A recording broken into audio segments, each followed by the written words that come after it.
kamu, pemilik hati yang tak pernah ku miliki, yang hadir sebagai bagian dari kisah hidupku.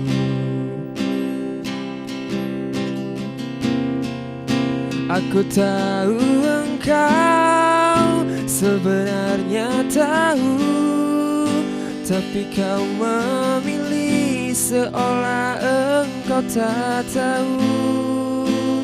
Kau sembunyikan rasa cintaku di balik topeng kesahabatanmu yang palsu. Kau jadikan aku kekasih bayangan untuk menemani saat kau merasa sepi. Bertahun lamanya ku jalani kisah cinta sendiri.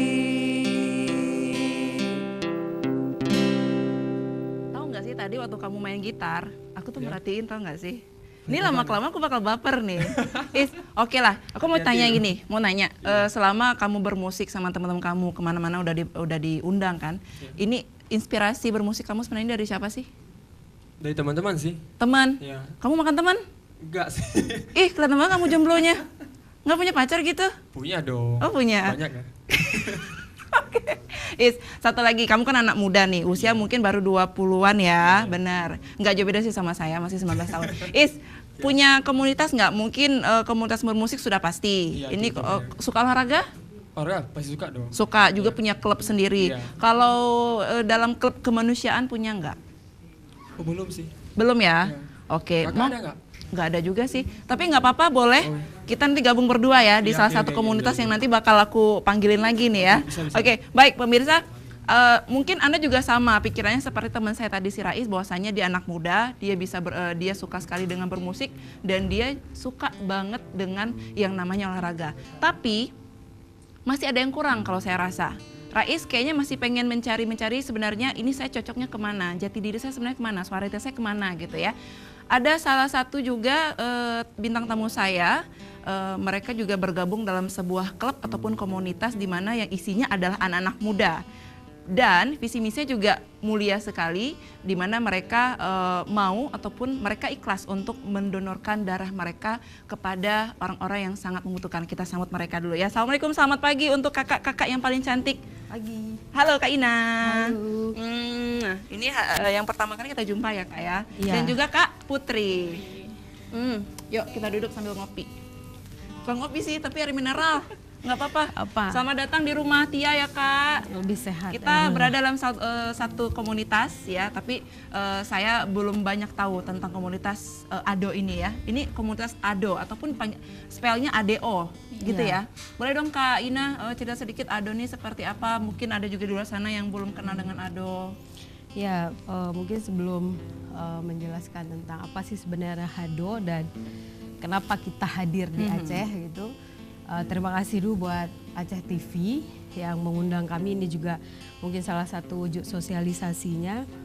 ADO tuh perkumpulan awak draw only. Jadi ini adalah sebenarnya salah satu jamaah grup media sosial, khususnya WA, dan orangnya itu tergabung dari orang Aceh yang berada di seluruh dunia. Jadi misalnya ada teman-teman yang di Eropa dan setahu saya yang belum ada kita cuma di Rusia sama di Israel gitu. Karena kalau mau ke Mesir pun ada orang ADO. Terus mau ke Iran juga ada. Jadi orang ADO. Dunia ada dan itu memang hanya chit-chat di grup, tapi ada beberapa hal baik itu tentang secara internal maupun eksternal dan memberi manfaat yang sangat luas untuk Aceh dan untuk kami sendiri silaturahimnya itu. Oke, Kak Ina, pencetus ADO, Awak Drop Only, betul ya? Iya. Ini siapa dan kapan didirikannya, disahkannya? Kalau Kak Ina, didirikan sebenarnya ini kan udah lama ya, tapi kalau saya dan Putri kan berbeda-beda ya bergabungnya. Ini kalau Ina sendiri bergabung di 2016, terus kalau ADO-nya sendiri itu sudah muncul sebelum 2016 dan program-programnya banyak dan melihat dengan kondisi isu Aceh. Jadi pendirinya itu ya memang orang-orang Aceh yang ada di seluruh dunia itu. Gitu. Dan itu juga berasalnya dari seluruh dunia, tapi isinya adalah orang Aceh ya. Aceh. Harus orang Aceh kah yang masuk ke dalam komunitas ADO ini atau gimana, Kak? Sebenarnya enggak juga. Juga yang kita etnis Chinese di sini. Yeah. Mereka sudah lama tinggal di Aceh dan mereka memang cinta Aceh. Jadi mereka juga gabung di ADO. Wow. Kita sama-sama, kita tidak ada membedakan agama, suku, tapi kita ada keterkaitan dengan Aceh. Oke, ADO ini dia fokusnya dalam bentuk donor darah ya? Enggak juga. Oke. Kita semua isu. Kita jika ada banjir, kita juga pernah turun ya Ina, itu sebelum Putri bergabung. Itu di Pijai juga kita pernah turun. Gempa Pijai. Gempa Pijai. Terus misalnya ada yang sakit, kita advokasi untuk bawa ke rumah sakit atau kemana. Seperti itu. Baik. Dari Aceh yang perlu dibawa ke Jakarta, kita bawa ke Jakarta. Kita bantu. Apa yang spesial dari ADO? Spesial dari ADO Oke, ini kita lihat dulu ya. Ini semua timnya atau saat kapan ini, Kak? Ya ini donor darah. ini ada donor darah. Wih, Terus bener-bener. ada penghargaan dari PMI termasuk salah satu komunitas yang concern untuk pembunuhan darah di Kalian juga Aceh. bekerja sama dengan instansi PMI. PMI. PMI. Oke, ada Pak Terus Irwan ada donor darah DPRA. Ini kapan nih? Ini kita kerjasama sama KKM Unida, itu rehab rumah miskin di Lamteba di Aceh Besar. Rehab rumah miskin betul-betul. Ya, terus ini ada juga menyerahkan bantuan untuk dayah yang terbakar di Aceh Selatan. Terus ada juga beberapa hal bahwa ADO tuh komit atau concern untuk mengkampanyekan anti kekerasan terhadap anak. Dan pemilu damai kemarin, karena kita lihat kemarin konteksnya pemilu, jadi kita juga ikut nimbrung di dalam hal-hal seperti itu. Makanya tadi sebenarnya saya bilang bahwa di ADO ini tidak hanya fokus ke eksternal, di internal sendiri itu fokus. Di internal itu kita punya program namanya Ripe. Jadi Ripe itu semua orang akan membayar kas per bulan 10.000 dan kas itu nanti diakumulasi. Tidak ditentukan sih siapa yang mau berikan berapa. Jadi intinya setiap bulan 10.000 dan uangnya itu kita gunakan kalau ada dari kita untuk kita. Jadi kalau ada anggota ADO dan keluarga inti ADO itu yang meninggal, kita akan santuni 500.000. Terus kalau ada yang opname itu akan disantuni 200.000. Dan itu memang istilahnya ADO itu buat kanunnya sendiri. Jadi memang harus itu secara internal. Tapi secara eksternal ya itu tadi, ini baru-baru ini juga kita lagi ripe untuk dayah yang di Labuhan Haji. Jadi memang tradisi ripe ini yang mau kita kuatkan di komunitas anak muda, bahwa ini bicara kemanusiaan. Gitu. Terus tidak kan fungsi media sosial itu selain mempererat silaturahmi dan tentunya hal-hal negatif, mau gosip, chit-chat apa yang nggak jelas, sehingga kami gunakan medsos ini untuk mempererat silaturahim itu tadi dan fokus pada urusan kemanusiaan. Oke, Gitu. boleh nggak ditampilkan lagi tadi foto? Saya pengen nanya, ada foto yang ingin saya tanyakan ke Kak Ina dan juga Kak Putri. Next. Yang tadi ada masuk ke media ya? Iya. Itu di mana tuh medianya? Yang di mana? luar atau di Aceh? Yang mana tuh? Yang tadi ada Oke Zone. Oke Zone ya. Ya. Nah, ini kalian, ini seperti ini misalkan. Bagaimana kalian bisa sampai ini media. diberitakan di media luar gitu? Sedangkan ini kan fokusnya kita di Aceh dulu nih. Ya kan setiap event itu kan kita ada ada yang kita kirim rilis, ada yang teman-teman media meminta rilisnya. Oke. Jadi kalau ini dari luar, ya ini bicara silaturahim dengan teman-teman media juga. Jadi biasanya memang setiap ada kegiatan ADO tuh pasti ada rilisnya. Nah, gitu. Kak Putri, di dalam komunitas ADO nih kebanyakannya adalah anak-anak muda yang masih usia kuliah, atau ini sudah ada juga yang sebagai wartawan kah? Mungkin juga ada yang lainnya atau gimana nih Kak? Kalau di ADO itu semua lintas usia, lintas profesi, semuanya ada di ADO. Nah, bagaimana cara kalian untuk menjaga persahabatan ya dalam sebuah komunitas? Tadi kan Kak Ina juga bilang di Mesir ada gitu ya, di luar negerinya juga ada dan segala macam. Ini kan jauh sekali. Bagaimana kalian bisa menghubungkan komunikasi ini untuk menjadi sebuah, yuk kita bikin event yang ini yuk gitu. Itu di grup WhatsApp kita.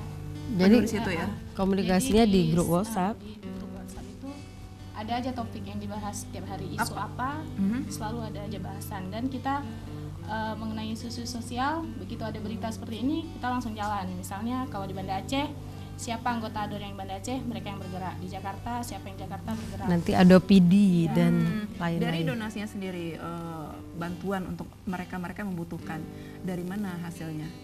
Itu bervariasi. Jadi selain memang ripe-ripe yang ada, sumbangan-sumbangan yang ada di anggota sendiri, ya ada donatur-donatur juga. Malah Dari pemerintah dapat tidak? pemerintah kayak kita Pokoknya belum. belum ya. Karena anggota ADO sendiri itu rame dan kuat-kuat semua insya Allah. Iya itu. Jadi memang Jadi kita ini meripe di dalam aja udah sangat luar biasa sekali hasilnya ya. Sudah sangat membantu dan sangat memadai insya Allah. Seperti itu. makanya di Karena kita koordinir dari ketua kita Teguh Yusra Dharma, saya rasa sangat baik dan cukup baik pada semua anggota. dan ada persyaratannya bahwa ya nggak boleh posting perihal pribadi seseorang, terus isu sara, porno, hoa dan lain-lain Jadi itu. tidak boleh. Jadi sehingga memang fokusnya urusan kemanusiaan. Gimana Is? Ini urusan kemanusiaan nih jadinya. Tertarik untuk masuk ke komunitas yang satu ini? Kayaknya tertarik nih Asik. setelah mendengar penjelasannya tadi ya. Oke. Nah, ini Rais mungkin ada yang mau ditanyakan ke Adonya? Boleh, silahkan. Saya kasih satu kesempatan untuk Rais yang pengen nanya sama kakak cantik ini. Apa yang pengen tanya? Banyak sih pengen tanya nih. Satu aja. Apa ya? Dapat sepeda kayak Jokowi ya. Dapat sepeda. Oke. Kak, boleh dong mungkin mau promosiin ke anak-anak muda di luar sana ya. Sambil minum ya, sambil minum. Besok saya sediain sirup deh ya. Iya, kopi Mungkin boleh. boleh ada yang mau mendukung acara ini, kirimkan sirup-sirup mungkin. Oke, nah ini rekeningnya ya Kak ya. Ya. Ini rekening yang ingin menyisihkan sedikit rezekinya kepada di komunitas, dan nanti komunitas ini akan menyalurkan ke pihak-pihak yang membutuhkan. Ya. Begitu ya Kak ya. Oke, kemudian saya ingin tanyakan lagi, kenapa sih ADO ini awalnya kan gara-gara isu nih, karena isu segala macam dibangun sehingga diciptakanlah ADO, komunitas ADO ini. Anggotanya ada berapa sih? Kalau yang di grup WhatsApp itu kurang lebih 200. 200-an. Wow, itu anak muda sendiri. Boleh dong promosiin sama anak muda di sana yang pada nganggur nggak jelas, nongkrong-nongkrong, pacaran mungkin. Ya bagi yang ada di luar di sana ya mau investasi akhirat, ya ayo bergabung dengan kita gitu kan. Ya walaupun di sini nggak dapat apa-apa karena bicara relawan, ya intinya di akhiratnya dapat gitu. Daripada teman-teman terlibat narkoba, teman-teman terlibat hal-hal yang tidak baik. Jadi mungkin di sini nanti dapat sharing-sharing ilmu ataupun dapat sharing hal-hal kemanusiaan, ini kan menjadi lebih baik. Betul. Baik pemirsa, jangan kemana-mana. Tetap sama saya nantinya ya.